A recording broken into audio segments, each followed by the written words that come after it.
Bismillahirrahmanirrahim. Assalamualaikum warahmatullahi wabarakatuh. Apa kabar semuanya, saudara sekalian? Saya yakin hari ini Anda dalam keadaan sehat walafiat.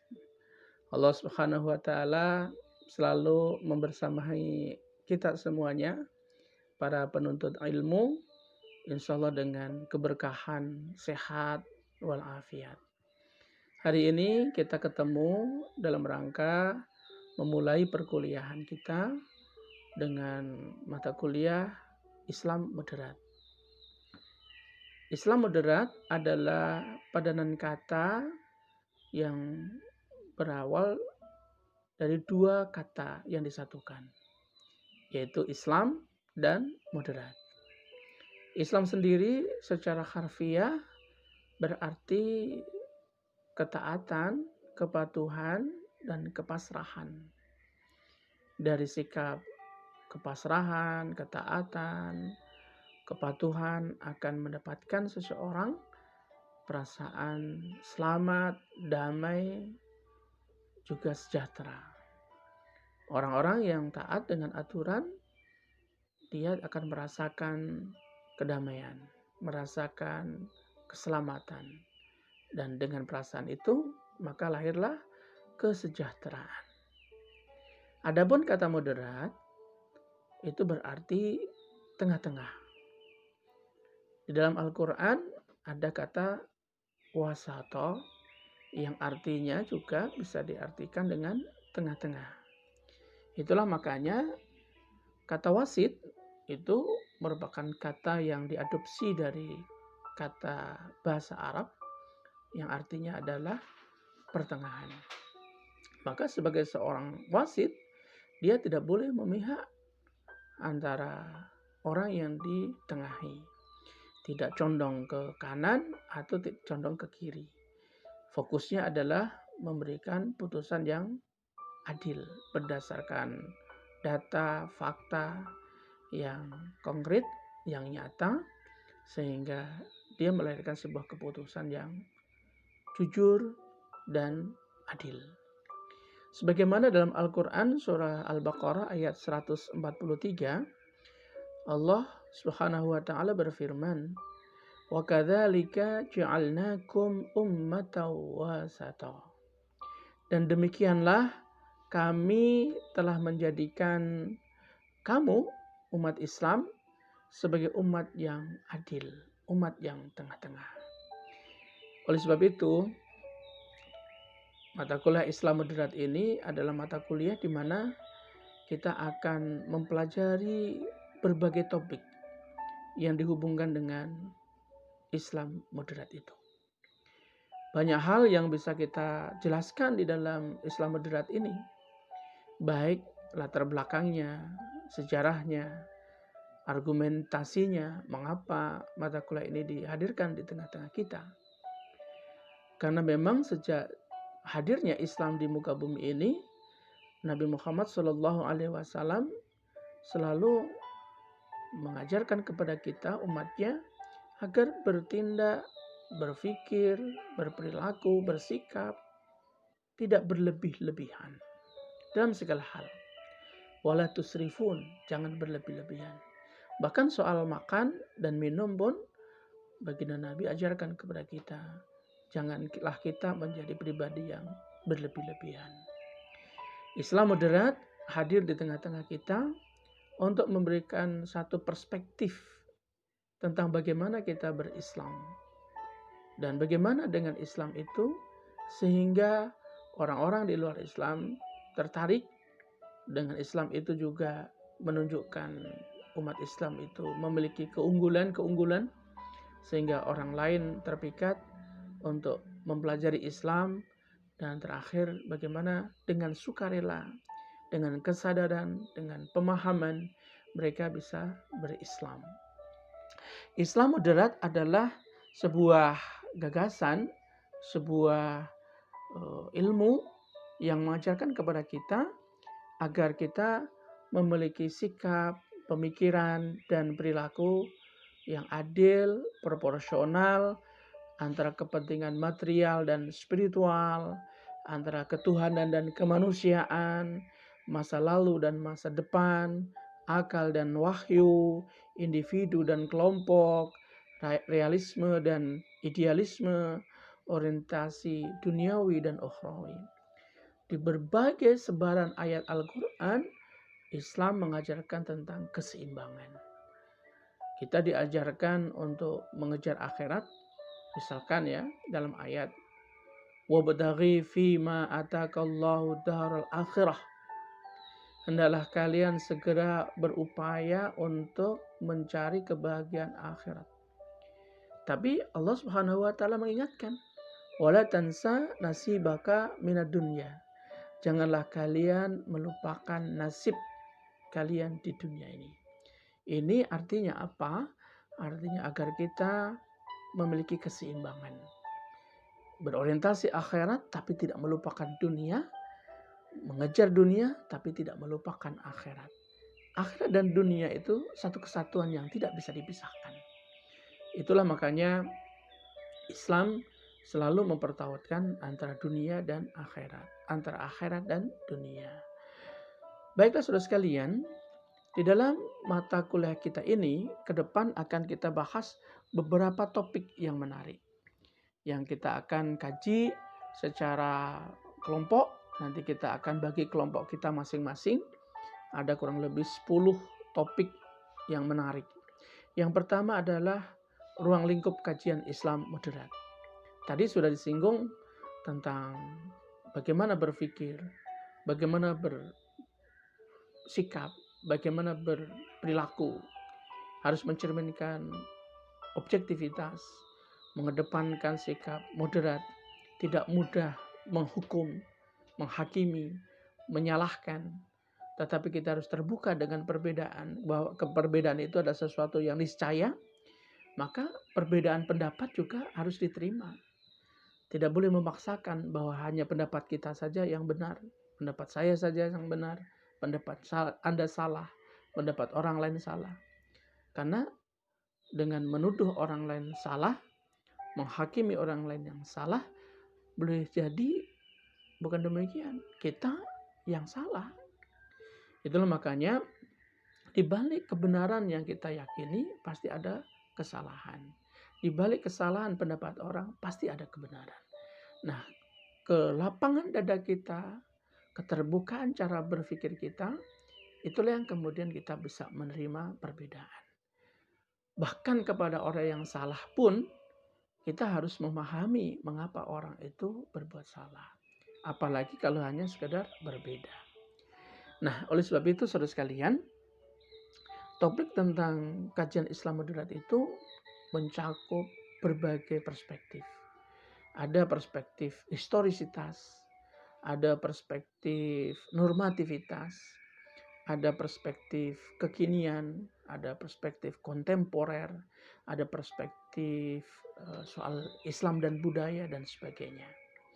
Nanti kita akan bahas satu persatu topik itu, dan nanti di antara Anda semuanya akan membuat kelompok-kelompok, dan setiap kelompok nanti akan membuat makalah.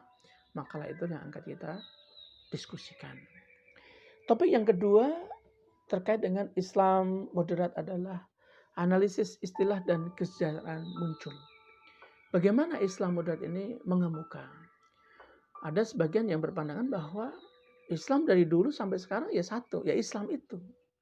Tapi pertanyaannya adalah Islam yang mana? Karena ternyata di dalam realitas kehidupan kita, Islam ini ternyata banyak versinya, banyak fenomenanya. Islam di Tanah Jawa, Islam di Sulawesi, Islam di Asia, Islam di Eropa, Islam di benua Asia, benua Amerika, Australia, Islam di Arab, Islam di Indonesia, Islam di Nusantara. Itu menampilkan beragam. Walaupun pokoknya sama. Bahwa dasarnya adalah seseorang menyatakan Islam itu ya dengan menyatakan syahadat asyhadu alla ilaha illallah wa asyhadu anna muhammadar rasulullah, dari ujung barat sampai ke ujung timur, ujung utara sampai ujung selatan sama prinsip dasar Islam adalah syahadat. Kemudian menjalankan sholat, puasa, haji, sama semuanya. Tetapi dengan ekspresi budaya berbeda-beda. Islam di Jawa menggunakan pakaian ala Jawa, Islam di Arab menggunakan pakaian di Arab. Tapi prinsipnya sama. Nah, itu kemudian kita muncul. Kenapa Islam moderat itu harus hadir? Karena ternyata dalam kesejarahan itu penampilan Islam ada dalam tanda petik, ada yang sangat lembek, ada yang sangat keras, dan kita menampilkan Islam moderat itu ya tidak lembek dan tidak keras. Lembek artinya menerima semuanya, keras artinya menolak semuanya. Bahwa Islam dalam hadir pertama kali di muka bumi ini itu melakukan tahapan-tahapan. Ada secara akidah yang diterima, ada yang ditolak, secara budaya ada yang diterima, diperbaiki, dan ada juga yang ditolak. Nah, secara akidah Islam sudah menyatakan prinsip dasarnya satu. Bahwa Tuhan itu maha kuasa, Tuhan adalah Tuhan yang esa, Tuhan yang wahid, Allahul wahidun. Tidak ada yang sama, itu prinsip dasarnya, semuanya sama. Tetapi dalam ekspresi berinteraksi dengan budaya, Islam bisa berbagai-bagai pandangan. Nah, akhir-akhir ini kita menyaksikan konfrontasi Islam itu terhadap budaya nampak begitu rupa. Sehingga ada yang menolak budaya. Lalu ketika budaya ditampilkan, ada sebagian mengatakan itu bid'ah. Bahkan lebih keras lagi, itu kafir. Itu tidak cerminan daripada Islam kita. Nah, dengan demikian itulah maka perlu sekali kita meletakkan Islam itu bagaimana Islam yang seharusnya. Walaupun semuanya berpandangan harus kembali kepada Islam baginda Nabi. Tapi proses kembali kepada bagaimana Islamnya Nabi ini perlu manhaj, perlu metode, perlu berbagai macam referensi agar ada keluasan wawasan kita, keluasan perspektif kita, sehingga melihat fakta-fakta sejarah, informasi sejarah itu secara baik, terverifikasi secara benar, bahwa ternyata Nabi memiliki berbagai sudut pandang. Bahkan sikap Nabi sendiri kan berbeda-beda. Ketika berhadapan pada satu pertanyaan yang sama, jawaban Nabi berbeda. Misalkan, ayul a'mal afdal wa ahabbu ilallah. Seorang sahabat bertanya kepada baginda Nabi, apakah amal yang terbaik dan lebih dicintai oleh Allah? Ada yang jawaban Nabi, atiullah wa atir rasul wal birrul walidain. Taatlah kepada Allah, taatlah kepada Rasul, dan berbuat baik kepada orang tua. Ada pertanyaan yang sama, amal apa yang paling baik dan dicintai oleh Allah? Jawaban Nabi, as-salatu ala waqtiha. Salatlah kepada tepat pada waktunya. Kenapa ada pertanyaan yang sama jawaban Nabi berbeda? Ini karena konteksnya berbeda. Nah, oleh sebab itu kita harus melihat Islam secara tepat, membidik informasi Islam secara tepat konteksnya seperti apa. Tanpa melihat konteks, maka kita bisa terjebak dengan teks, lalu kita bisa tidak tepat memahami Islam. Itulah maka topik-topik yang akan kita ajarkan nanti, yang akan kita diskusikan di pertemuan-pertemuan yang akan datang. Di antaranya adalah apa sih prinsip-prinsip Islam moderat itu. Prinsip Islam moderat itu di antaranya adalah ya kata keadilan, bahwa manusia itu harus bersikap adil. Bahkan Tuhan sendiri yang maha kuasa, yang maha menghukum, maha segala-galanya, toh berdasarkan keadilan dalam menciptakan segala sesuatu dan bahkan menetapkan hukum terhadap sesuatu didasarkan kepada keadilan. Yang kedua adalah prinsipnya adalah karomatul insan. Kehadiran Islam di muka bumi ini dalam rangka memuliakan manusia. Bagaimana perbudakan, bagaimana wanita diberlakukan di masa jahiliyah. Hadirnya Islam, maka hentikan eksploitasi terhadap perbudakan, hentikan eksploitasi kepada wanita, dan wanita ditempatkan kepada satu nilai yang mulia. Bagaimana tentang harta? Sebelum Islam hadir, eksploitasi ekonomi begitu rupa. Apa yang disebut dengan riba itu. Orang memberikan hutang bisa mengembalikan berlipat-lipat ganda. Ini sikap eksploitatif. Ini bukan sikap karomatul insan. Orang bisa memeras orang yang lemah atas nama kekuasaan, atas nama kekayaan. Maka zaman dulu ada yang namanya idiom yang kaya makin kaya, yang miskin semakin tertindas. Itu terjadi sebelum Islam. Hadirnya Islam memandang manusia itu sama. Laqad khalaqnal insana fi ahsani taqwim. Sungguh manusia itu diciptakan dalam bentuk yang sebaik-baiknya bentuk. Walaqad karamna bani Adam. Sungguh kami telah memuliakan seluruh anak keturunan Adam. Ini semuanya dalam rangka apa? Memuliakan manusia, menempatkan manusia pada tempat yang seharusnya. Nah, itu prinsip kedua. Prinsip ketiga adalah rahmah, kasih sayang. Maka Islam itu hadir untuk menumbuhkan cinta kasih. Maka tidaklah heran kalau kita membuka Al-Quran, ayat yang pertama kita buka, yang kita baca adalah basmalah. Di sana dikatakan Bismillahirrahmanirrahim. Dengan nama Allah yang maha pengasih lagi maha penyayang. Kenapa ada 99 nama Allah, tetapi nama yang dipilih oleh Allah di dalam mensifati dirinya di dalam ayat Al-Quran yang pertama kali itu adalah sifat kasih sayang.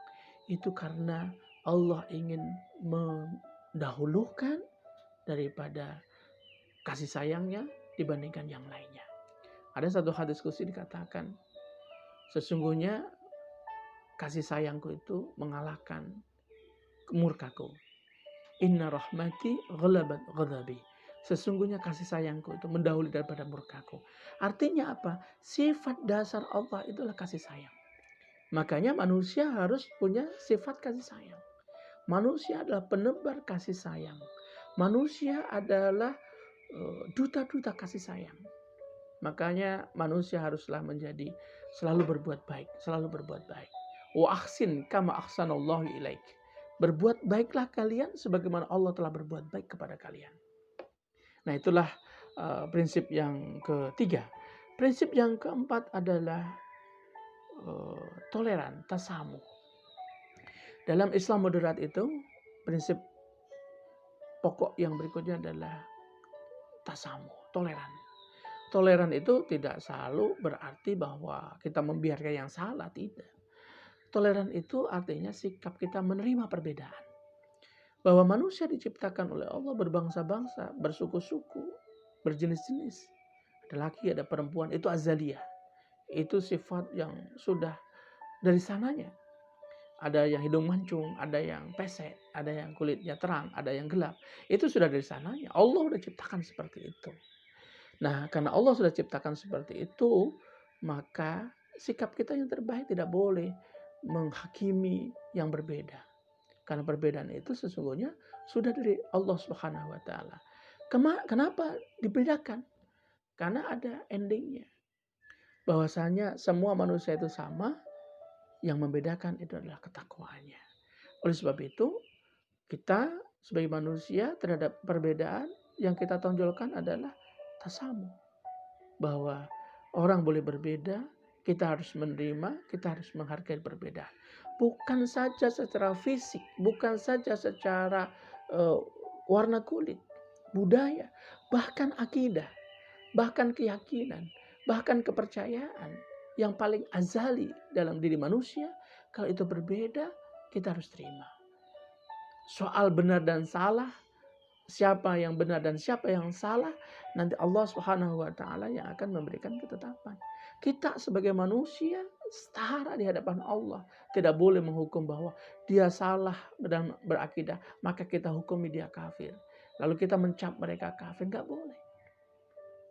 Kita harus terbuka bahwa di dalam Islam ada statement kafir, ada label kafir.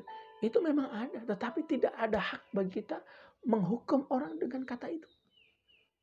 Nah, cukup dalam hati kita, oh ini perilaku orang yang kafir adalah seperti ini, seperti ini. Tapi kita tidak bisa mengatakan dia itu kafir. Ya, inilah salah satu contoh bagaimana sikap toleran kita terhadap perbedaan. Bahkan terhadap perbedaan keyakinan sekalipun. Lalu yang terakhir, itu prinsip dalam Islam modern itu adalah musawwah. Musawwah itu artinya adalah kesetaraan. Tadi saya katakan bahwa manusia itu diciptakan oleh Allah sama. Tidak ada yang lebih tinggi daripada yang lebih rendah. Bahwa manusia sudah diciptakan oleh Allah dengan sebaik-baik bentuknya. Mereka menjadi terhina, menjadi rendah, bukan karena ciptaan Allah, tapi karena pribadinya, perilakunya. Tetapi bahwa manusia diciptakan sama. Semuanya sama. Di hadapan Allah sama. Yang membedakan adalah perilakunya. Kalau dia baik, maka dia orang baik. Kalau dia tidak baik, dia bukan orang baik. Nah, baik saudara sekalian, topik yang berikutnya nanti kita akan bahas tentang epistemologi Islam modern. Bagaimana orang-orang scholar Islam itu melihat Islam moderat itu. Lalu kita melihat juga bagaimana orang Barat, orang di luar Islam melihat tentang prinsip Islam moderat itu. Lalu bagaimana prakteknya, historitasnya dari zaman Nabi sampai zaman sekarang. Jika sekiranya bukan karena moderasi Islam, mungkin Islam tidak akan hadir di saat seperti ini. Islam tidak akan berkembang ke seluruh dunia. Kalau tidak didasarkan kepada moderasi, maka Islam mungkin sudah punah. Tapi karena ada moderasi Islam, maka ada kolaborasi, maka akan kerjasama budaya, kerjasama tradisi. Maka Islam bisa diwarisi oleh generasi ke generasi sampai hari ini dan mungkin sampai nanti. Itulah fleksibilitas Islam. Islam yang bisa lentur. Al-Islamu ya'lu wa la yu'la alaih secara prinsip, tapi solihuz zaman wal makan itu interaksinya. Prinsipnya mulia, tetapi implementasinya Islam itu bisa menerima perbedaan, menerima perubahan zaman. Maka dinamisitas masyarakat, dinamika kehidupan, dinamika peradaban, Islam juga bisa hadir di tengah-tengah dinamika itu. Itulah makanya dibutuhkan para pemikir-pemikir Islam. Pemikir-pemikir Islam inilah yang kemudian menjadi jembatan antara normativitas dan historisitas. Bagaimana normativitasnya, bagaimana sejarahnya, peradabannya, maka di tengah-tengah inilah para sejarawan, para scholar, para sarjana, para ilmuwan yang bisa menafsirkan normativitas agama terhadap dinamika sosial. Topik yang berikutnya adalah bagaimana metodologi pemahaman dan penafsiran terhadap Islam moderat. Nanti ada yang namanya pendekatan kontekstual, ada pendekatan historikal. Bagaimana konteksnya itu namanya Al-Quran, ada asbabul nuzul. Kalau hadis ada namanya asbabul wurud. Itu kedua-duanya adalah konteks. Bagaimana ayat diturunkan, konteksnya seperti apa. Bagaimana hadis hadir, konteksnya seperti apa. Maka disitulah kita memahami. Melihat konteksnya, lalu membandingkan konteks kekinian. Maka normativitas ayat itu, normativitas hadis itu bisa diterapkan. Nah, misalkan soal zakat, contoh yang paling mudah. Zakat di zaman Nabi terbatas. Zakat mal, zakat fitrah. Zakat mal apa? Ya ada pertanian, ada perkebunan, ada perdagangan. Tapi zaman sekarang ada lagi zakat profesi. Nah, normativitasnya seperti apa? Legal formalnya saat ini seperti apa? Ternyata orang-orang yang bekerja dengan profesi tertentu, misalkan pegawai negeri gitu, dengan tunjangan yang cukup lumayan, maka dia harusnya mengeluarkan zakat. Zakatnya 2,5% sebagai zakat profesi. Di zaman Nabi tidak ada zakat profesi, tapi itu dianalogkan. Kalau pekerjaan petani itu adalah pekerjaannya, Kalau pedagang itu pekerjaannya, maka pegawai negeri itu juga pekerjaannya. Dari pekerjaan itu menghasilkan penghasilan, pendapatan, dari pendapatan itulah kemudian dijadikan dalil untuk menjadi unsur di mana dia harus diambil zakatnya. Baik, yang kemudian ada teori tematik dan holistik. Jadi kita melihat Islam itu secara temanya apa, secara keseluruhannya seperti apa. Kan ada tema-tema tertentu di dalam Islam. Ada tema tentang demokrasi, ada tema politik, ada tema warisan, ada tema kesetaraan gender, ada tema-tema dan sebagainya. Nah, pendekatan kita terhadap tematik itu bagaimana kemudian kita terjemahkan bahwa Islam itu kafah, Islam itu menyeluruh, Islam itu sudah sempurna. Bagaimana melihat Islam melihat konteks kekinian ini? Nah, ini nanti juga menjadi satu makalah. Nah, topik-topik wacana yang akan kita bahas diantaranya adalah tentang hak asasi manusia. Bagaimana Islam melihat hak asasi manusia, demokrasi dan isu khilafah, dari tengah-tengah isu-isu ideologi yang lain. Ada Islam, ada demokrasi, ada isu tentang komunisme, ada sosialisme, kapitalisme, itu semua kita akan bahas. Kemudian ada kesetaraan gender. Apakah laki-laki dan perempuan itu sama dalam pandangan Islam? Apakah hanya laki-laki yang bisa jadi pemimpin? Ataukah perempuan juga bisa menjadi pemimpin? Kemudian tentang realitas hidup, bahwa agama beragam, berbagai-bagai pandangan agama. Ada agama bermacam-macam. Bagaimana Islam melihat tentang perbedaan-perbedaan itu? Ada yang terakhir tentang hak antara non-muslim di tengah-tengah komunitas Islam. Ini yang akan kita bahas semuanya. Dan ditambah lagi satu yang paling kontemporer, isu tentang Islam dan jihad. Jihad yang sebenarnya seperti apa? Jadi saya melihat ada kurang lebih 10 topik. Ya, saya harap nanti saudara sekalian akan terbagi menjadi 10 kelompok dan masing-masing kelompok nanti akan membahas satu topik itu. Saya kira itu pengantar kuliah kita hari ini. Insya Allah akan menjadi bagian yang kita sepakati bersama. Nanti kita akan bertemu di 10 kali pertemuan yang akan datang dengan membahas topik-topik itu secara bersama-sama. Kita seminarkan. Ada ketua kelompoknya, ada membuat makalah, ada moderatornya. Kita seminarkan, kita diskusi bersama-sama. Saya kira demikian, saudara sekalian. Terima kasih atas atensinya. Mudah-mudahan pengantar kuliah ini sangat baik. Kita bisa jadikan guidance dalam perkuliahan yang akan datang. Saya kira cukup demikian. Billahi taufik walhidayah. Wassalamualaikum warahmatullahi wabarakatuh.